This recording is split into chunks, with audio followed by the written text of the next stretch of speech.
서양 사람들이 사랑과 희생의 상징으로 여기는 펠리컨이라고 하는 새가 있습니다.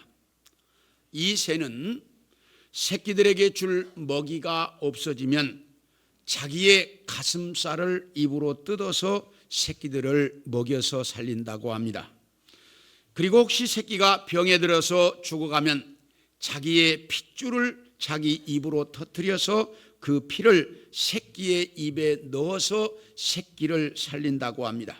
그래서 새끼를 위해서라면 자기의 목숨도 아깝지 않게 주는 새이기 때문에 서양 사람들은 이 펠리컨을 사랑과 희생의 상징으로 여기고 있다고 합니다. 그리고 여러분은 개가 새끼를 낳으면 새끼들의 똥 오줌을 어미개가 모두 핥아먹는다는 것을 알고 있습니까? 예, 많이 알고 계시네요. 예. 개는 새끼가 젖을 떼고 밥을 먹을 때까지 새끼들의 똥 오줌을 어미개가 모두 핥아먹는다고 합니다. 왜냐하면 강아지가 처음 태어났을 때는 배설할 수 있는 능력이 약하기 때문에 어미개가 똥 오줌을 핥아주지 않으면 항문과 요도가 막혀서 죽을 수도 있기 때문이라고 합니다. 그래서 개들은 어려서부터 어미개가 자기의 똥 오줌을 핥아먹는 것을 보고 자라기 때문에 똥 먹는 것이 아주 자연스럽다는 거예요. 어려서부터 그렇게 자라기 때문에. 남극에 살고 있는 황제 펭귄은 암컷이 알을 낳으면 수컷이 그 알을 발 위에 품어서 새끼를 부화시킨다는 건 우리가 다 잘 알고 있습니다. 그런데 그 암컷은 수컷이 알을 품고 있는 동안 100km 이상을 걸어서 바다로 나가 새끼에게 줄 먹이를 준비하는데 물고기를 삼키면 뱃속에서 어떻게 돼요? 소화가 돼버리니까 소화 기능이 작동하지 않도록 위에 보호막을 쳐가지고 이 소화 기능이 작동하지 않도록 해놓고 위에다가 이제 이 새끼들 그 물고기를 채운다고 합니다. 그래서 물고기가 위에 가득 차면 다시 걸어서 이제 있는 곳으로 돌아와서 이제 자기 윗속에 있는 물고기를 토해내서 새끼를 기르는데 혹시라도 돌아왔는데 새끼가 죽고 없으면 뱃속에 있는 물고기를 다 토해서 버리지 절대로 먹지는 않는다고 합니다. 참 대단해요. 이런 걸 보면 1962년 2월 10일 날 여수 남국민학교 졸업식 때 한 중년 부인이 노력상을 받았습니다.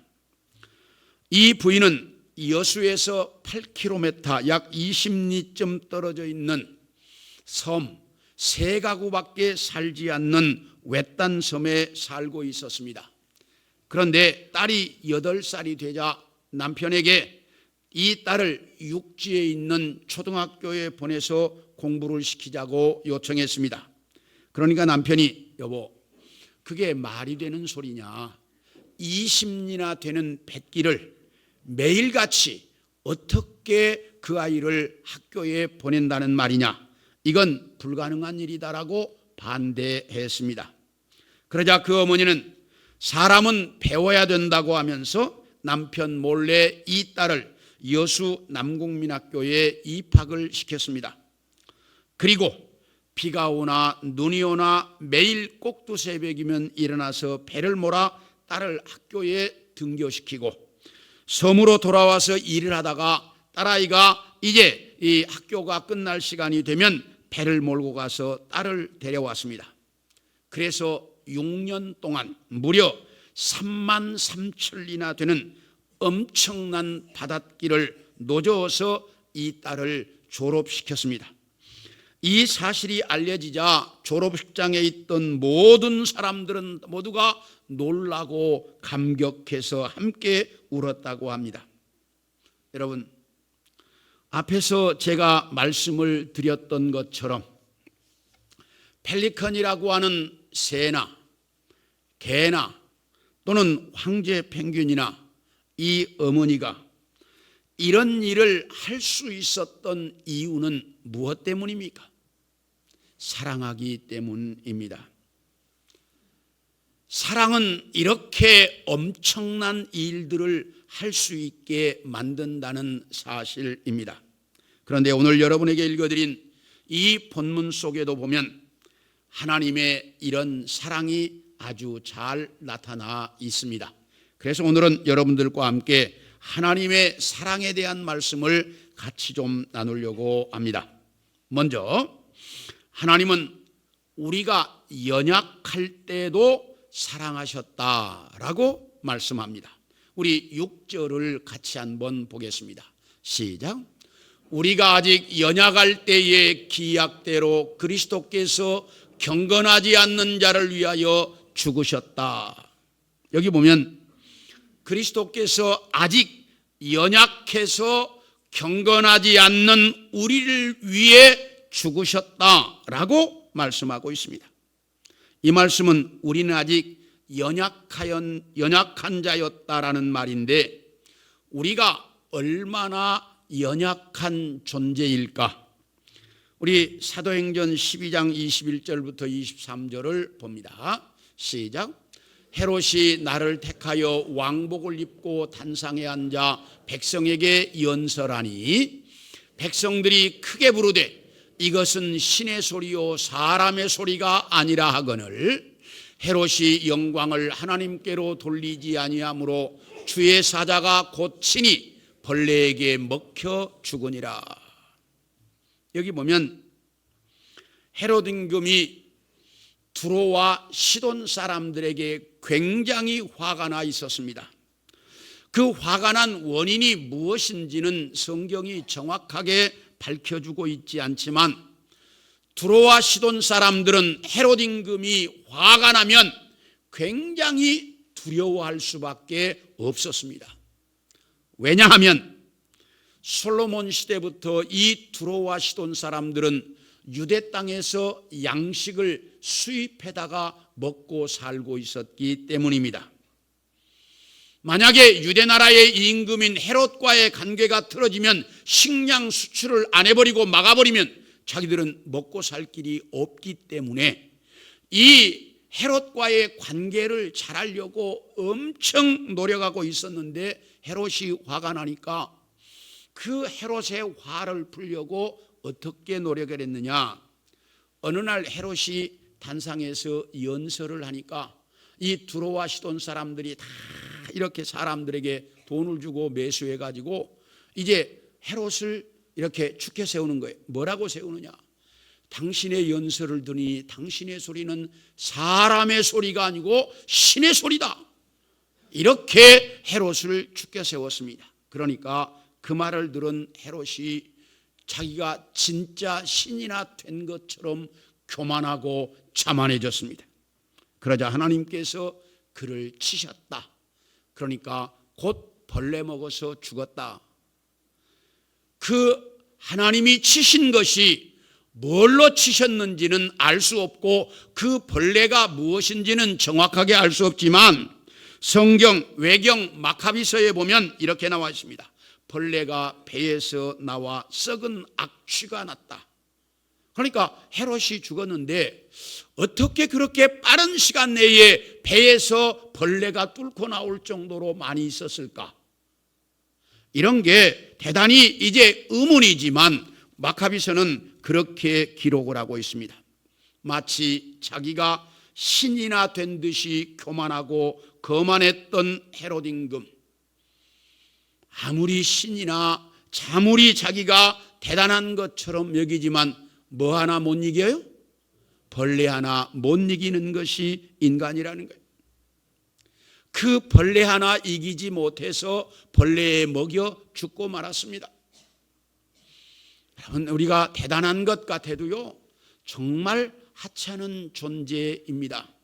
우리 역대하 26장 16절과 21절을 보겠습니다. 시작.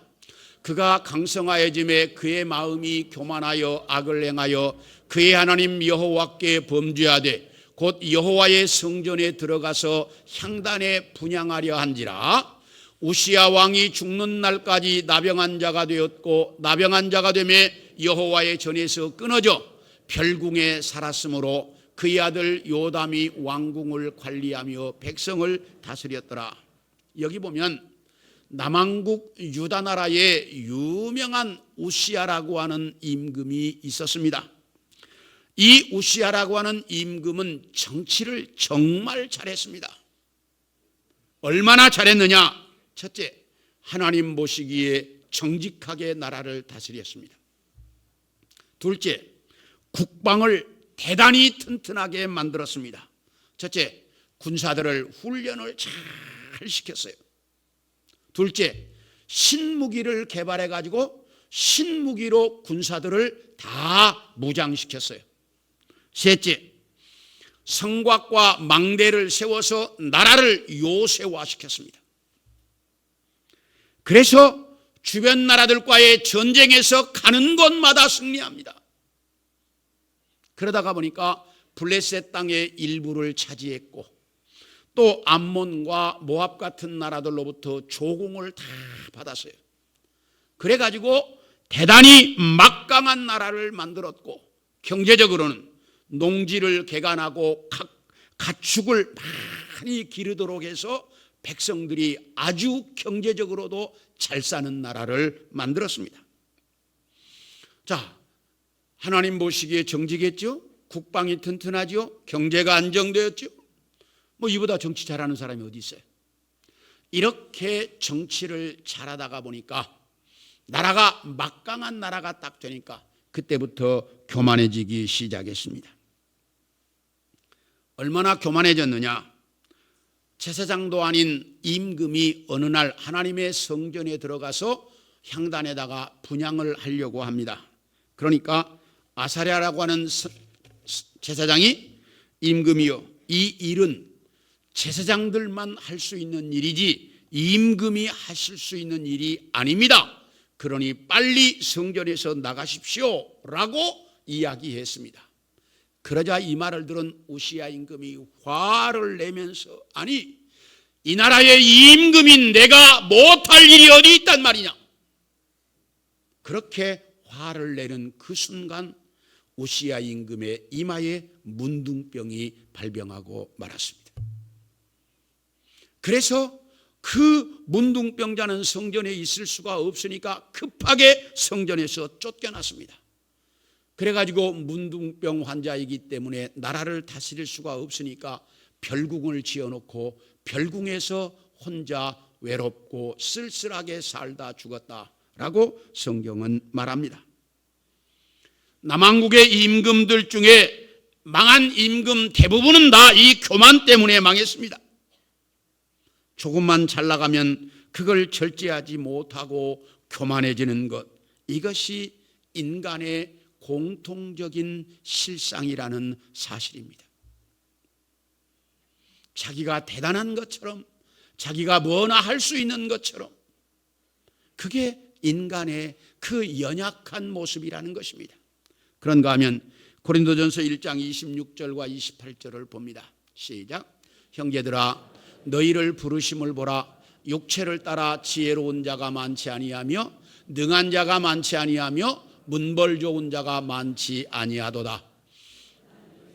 세상에 천한 것들과 멸시받는 것들과 없는 것들을 택하사 있는 것들을 폐하려 하시나니. 자, 여기 보면 하나님께서 자기 백성으로 선택한 여러분과 저의 실상이 나와 있습니다. 뭐라고 말합니까? 지혜 있는 자가 없고 능력 있는 자가 없고 학벌 좋은 자도 없고 세상에서 천하고 멸시받고 없는 자들을 선택하셨다라고 말씀하고 있습니다. 여러분 잘 보셔야 돼요. 하나님이 하나님의 자녀로 선택한 여러분과 저가 큰 소리 쳐봐도 성경이 뭐라고 말하느냐? 별 볼 일 없는 사람들 선택했다 이렇게 말해요.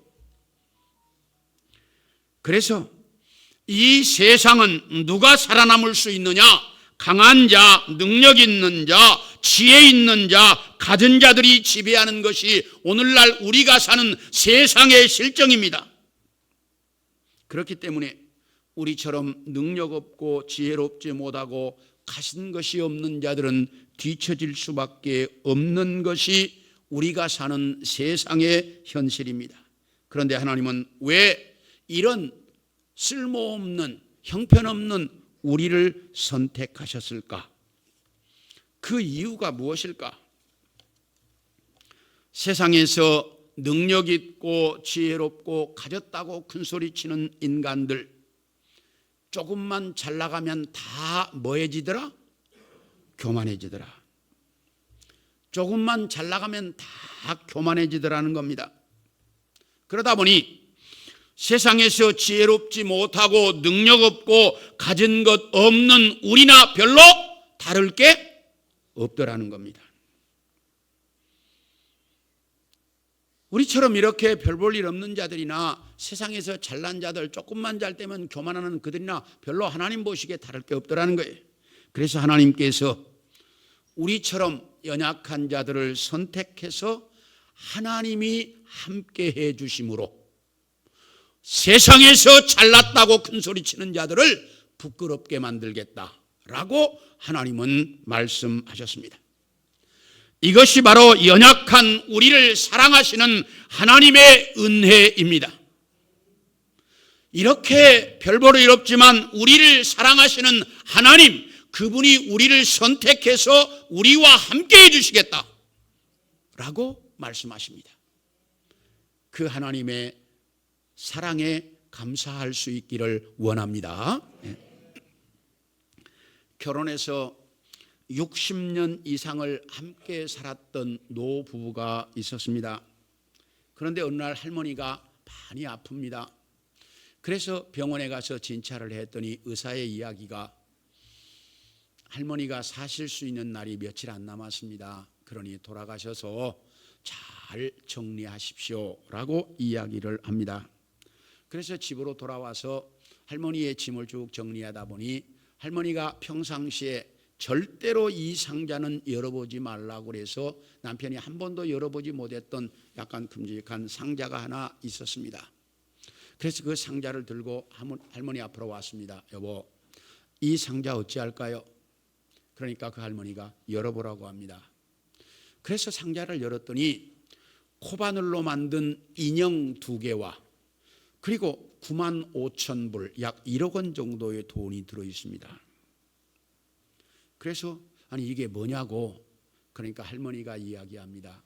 여보, 내가 시집 올 때, 내가 당신에게 시집 올 때 우리 어머니가 나에게 이야기하기를 네가 시집 가서 결혼 생활을 잘 하려고 하면 절대로 다투지 마라. 부부가 다투지 않으려고 하면 네가 참아야 된다. 그래야 행복한 결혼 생활을 할 수 있다. 만약에 네가 살다가 보면 화나고 막 분노가 이를 때도 있을 것이다. 그때마다 자 여기 코바늘이 있다. 이 코바늘로 인형을 만들면서 인내해라.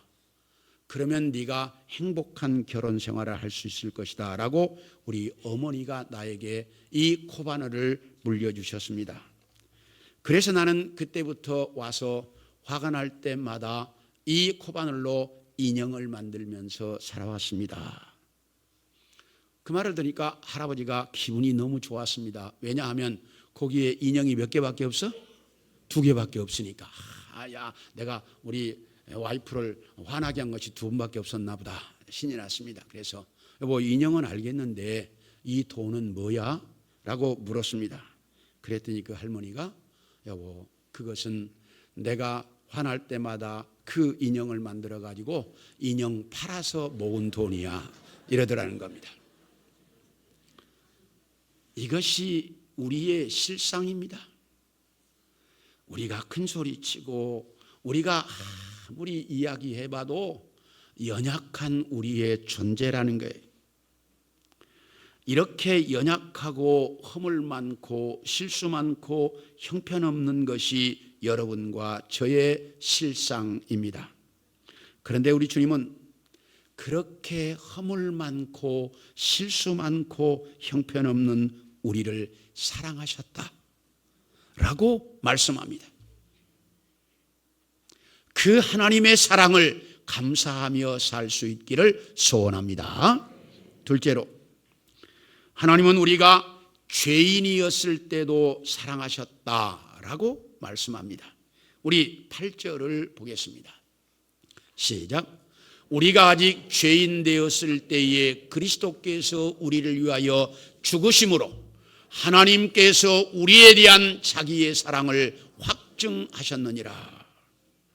여기 보면 하나님은 우리가 아직 무엇일 때? 죄인이었을 때도 사랑하셨다라고 말씀합니다. 하나님이 가장 싫어하는 게 있습니다. 그게 뭐죠? 죄입니다. 왜냐하면 하나님은 죄가 없으신 분이기 때문입니다. 아담과 하와가 에덴 동산에서 쫓겨난 이유도 하나님이 따먹지 말라고 하는 선악과를 따먹어서 죄를 지었기 때문에 에덴 동산에서 쫓겨났습니다.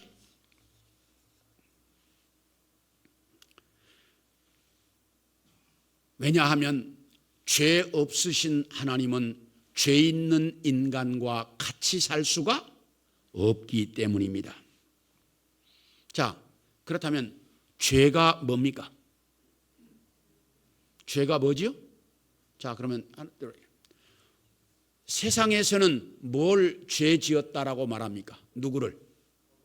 그렇죠. 법을 어긴 사람을 죄 지었다, 죄인이다 해서 벌을 줍니다. 하나님은 뭘 죄라고 할까요? 하나님의 말씀대로 살지 않는 걸 죄라고 말합니다. 뭐요? 하나님의 말씀을 어기는 걸 죄라고 말합니다. 그래서 우리는 하나님이 하나님의 법으로 주신 이 말씀대로 살아야 합니다. 그래야 죄를 짓지 않고 살 수 있는데, 그런데 연약한 여러분과 저 인간들은 이 말씀대로 완전하게 살 수가 있습니까? 없습니까? 없습니다. 그래서 우리는 죄를 지으며 죄 문제를 해결하지 못하고 죄 속에서 소망 없이 살고 있었습니다. 이것을 안타깝게 여기신 하나님은 죄 없으신 자기 아들 예수 그리스도를 이 땅에 보내 우리 대신 십자가에 죽게 해서 우리의 죄 문제를 해결해 주셨습니다. 그래서 우리는 예수 그리스도가 내 대신 십자가에 죽어 내 죄값을 완벽하게 치루어 주셨다라고 믿기만 하면 죄 없는 자가 되어서 죄 없으신 하나님께로 갈 수 있게 되었습니다. 이것을 믿습니까? 이것이 바로 우리가 아직 죄인이었을 때에 우리를 사랑하신 하나님의 사랑의 모습입니다. 사랑하는 성도 여러분, 하나님은 이렇게 우리가 아직 죄인이었을 때도 우리를 사랑하셨습니다. 그렇다면 여러분은 얼마나 하나님을 사랑하고 있습니까? 우리 함께 누가복음 7장 47절을 보겠습니다. 시작. 이러므로 내가 내게 말하노니 그의 많은 죄가 사하여졌도다. 이는 그의 사랑함이 많음이라. 사함을 받는 일이 적은 자는 적게 사랑하느니라. 이 말씀이 무슨 말이냐면, 어느 날 바리새인 중에 시몬이라고 하는 사람이 예수님을 자기 집에 식사에 초대했습니다. 그래서 예수님이 이 바리새인 시몬의 식사 초대를 받고 그의 집에 가서 이제 앉아 식사가 나오기를 기다리고 있었습니다. 그때 그 마을에 사는 한 장녀인 여자가 향유 담은 이제 옥합을 들고 와가지고 예수님의 발 앞에 쓰더니 울기 시작합니다. 그러니까 그 눈물방울이 예수님의 발에 떨어졌습니다. 그러니까 무릎을 꿇고 앉아 자기의 머리채를 풀어서 예수님의 발에 떨어진 자기의 눈물을 닦습니다. 다 닦고 나더니 그 발에 입 맞추고 그러더니 자기가 들고 온 옥합을 열어서 향유를 예수님의 발에 부었습니다. 그러자 이 모습을 보고 있던 집주인 시몬이 속으로 이렇게 생각합니다. 아니, 나 같은 사람이 보아도 저 여자가 창녀라는 것 금방 알겠는데 저 사람은 선지자라고 말하더니 어떻게 저런 여자가 저렇게 발을 만지는데 그냥 두고 보고 있어? 나 같으면 빨리 쫓아버릴 텐데 저거 선지자가 아니구만. 이렇게 속으로 예수님을 흉보고 있었습니다. 그때 예수님께서 이 시몬의 마음을 아시고, 시몬아, 내가 너희 집에 들어올 때 너는 나에게 발 씻을 물도 주지 않았다. 그러나 이 여자는 자기 눈물로 내 발을 적시고 머리털로 내 발을 닦아주고 있다. 시몬아, 내가 너희 집에 들어올 때 너는 나에게 입 맞추어 인사도 하지 않았다. 그런데 이 여자는 내 발에 입 맞추며 인사하고 있다. 시몬아, 내가 너희 집에 들어올 때 너는 가장 값싼 향수도 뿌려주지 않았다. 그런데 이 여자는 세상에서 가장 값비싼 향수를 내 발에 붓고 있다. 너와 이 여자가 무엇이 다른 줄 아느냐? 너는 나를 식사에 초대했지만 전혀 사랑하는 마음이 없어. 그러나 이 여자는 진심으로 나를 사랑하고 있다. 너와 이 여자의 차이는 사랑하고 있느냐 아니냐의 차이다 라고 예수님께서 설명해 주고 있습니다. 사랑하는 성도 여러분, 여러분은 예수님을 얼마나 사랑하고 있습니까? 예수님은 자기의 목숨을 바쳐 죄인인 우리를 사랑해 주셨는데 우리는 얼마나 예수님을 사랑하고 있습니까? 세계적으로 인종차별이 심한 나라 중에 하나가 미국입니다. 미국은 흑인 노예 문제 때문에 남북전쟁이라고 하는 내전을 치를 만큼 인종차별에 대한 문제가 뿌리 깊은 나라입니다. 이 나라에서 1950년대 흑인 인권운동가로 활동해서 1964년에 노벨 평화상을 받았던 마르틴 루터 킹이라고 하는 목사님이 있습니다. 이분은 흑인들의 그 인권운동을 위해서 활동하다가 백인들에게 여러 차례 끌려가서 옥중 생활을 했습니다. 그런데 옥에 끌려갈 때마다 여러분이 할 수 있는 대로 나를 옥에 넣으십시오. 여러분들이 아무리 나를 옥에 넣어도 나는 당신들을 사랑합니다. 우리 집을 파괴하고 우리 가족을 위협하고 나를 죽여도 좋습니다. 그래도 우리는 당신들을 사랑할 것입니다. 끝까지 당신들을 사랑할 것입니다 라고 외쳤다는 것입니다. 여러분, 주님은 우리가 죄인이었을 때도 그리고 지금도 우리를 사랑하고 계십니다. 여러분은 얼마나 주님을 사랑하고 있습니까? 죄인이었던 나를 위해 목숨 바쳐 사랑해 주신 그 주님의 사랑을 깨닫고 정말 우리도 이 땅에서 사랑하며 살 수 있는 여러분 모두가 되어질 수 있기를 축원합니다. 마지막으로 하나님은 우리가 아직 원수였을 때에도 사랑하셨다라고 말씀하고 있습니다. 우리 10절을 보겠습니다. 시작. 곧 우리가 원수 되었을 때에 그의 아들의 죽으심으로 말미암아 하나님과 화목하게 되었은즉 화목하게 된 자로서는 더욱 그의 살아나심으로 말미암아 구원을 받을 것이니라. 여기 보면 우리가 아직 뭐였을 때? 원수였을 때도 하나님은 우리를 사랑하셔서 우리 대신 그의 아들을 십자가에 죽게 하셨다라고 말씀합니다. 여러분에게 한번 묻습니다. 여러분은 정말 죽이고 싶을 만큼 미운 사람이 있습니까? 대답을 그렇게 현찮게 하시는 것 보니까 별로 여러분들은 없는 것 같습니다. 저도 물론 있습니다. 살아가다 보면 그런 사람이 왜 없겠어요? 있지요. 그때 그래도 그분들과 웃으며 부드럽게 즐겁게 교제하며 살려고 정말 열심히 노력을 합니다.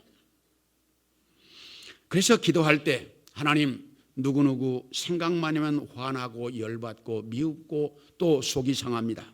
그러나 나 같은 것을 사랑하셔서 내 대신 예수님이 십자가에 죽으셨다는 것을 생각하면 그 사람도 사랑할 수 있게 해 주십시오. 그 사람 얼굴 보고 화내지 않고 웃으며 교제하며 살게 해 주십시오. 그리고 마음으로도 사랑할 수 있는 마음을 주십시오. 이렇게 기도하면서 삽니다. 우리에게는 누구나가 다 이런 원수처럼 미운 사람들이 있을 수 있습니다. 왜? 우리는 인간이기 때문에 다 그런 사람이 있을 수 있습니다. 그러나 그럴 때마다 원수 같은 나를 위해서, 원수 같은 나를 사랑하셔서 내 대신 십자가에 죽어주신 예수 그리스도의 십자가 사건을 새기며 사랑할 수 있기를 축원합니다. 사도행전 7장 59, 60절을 보겠습니다. 시작. 그들이 돌로 스데반을 치니 스데반이 부르짖어 이르되 주 예수여 내 영혼을 받으시옵소서 하고 무릎을 꿇고 크게 불러 이르되 주여 이 죄를 그들에게 돌리지 마옵소서, 이 말을 하고 자니라. 여기 보면 스데반이 이스라엘 백성들에게 목이 곧고 마음과 귀에 할례를 받지 못한 사람들아, 과거에 너희 조상들은 선지자들을 죽였고 너희는 우리를 구원하기 위해 이 땅에 오신 예수 그리스도 메시아를 죽였다. 그렇게 선포하자 이 말을 들었던 사람들이 마음에 찔려 이를 갈며 스데반에게 달려들어 돌로 쳐 죽였다라고 말합니다. 그런데 스데반은 돌에 맞아 죽어가면서도 주여 이 죄를 저들에게 돌리지 말아 주십시오 라고 기도하며 죽었다라고 성경은 말합니다. 이것이 원수를 사랑하는 진정한 우리의 모습입니다. 사랑하는 성도 여러분, 우리가 이 세상을 살아가다가 보면 미운 사람, 원수 같은 사람, 정말 속상한 사람이 없을 수 없습니다. 다 있을 수 있습니다. 아무리 그렇게 미운 사람이 있다 할지라도 주님이 내 대신 십자가에 죽으셨다는 이 사실을 가슴에 새기며 그들도 사랑할 수 있도록 살아가는 우리 성도들 모두가 되어질 수 있기를 축원합니다. 그래서 주님은 우리가 아직 연약할 때, 우리가 아직 죄인이었을 때, 우리가 아직 원수였을 때도 사랑하셨다라고 말씀하고 있습니다. 이 주님의 사랑을 깨달아 이 세상을 살아가는 날 동안 내가 만나는 많은 사람들, 모든 사람들을 사랑하며 살아갈 수 있는 우리 성도들 모두가 되어질 수 있기를 축원합니다.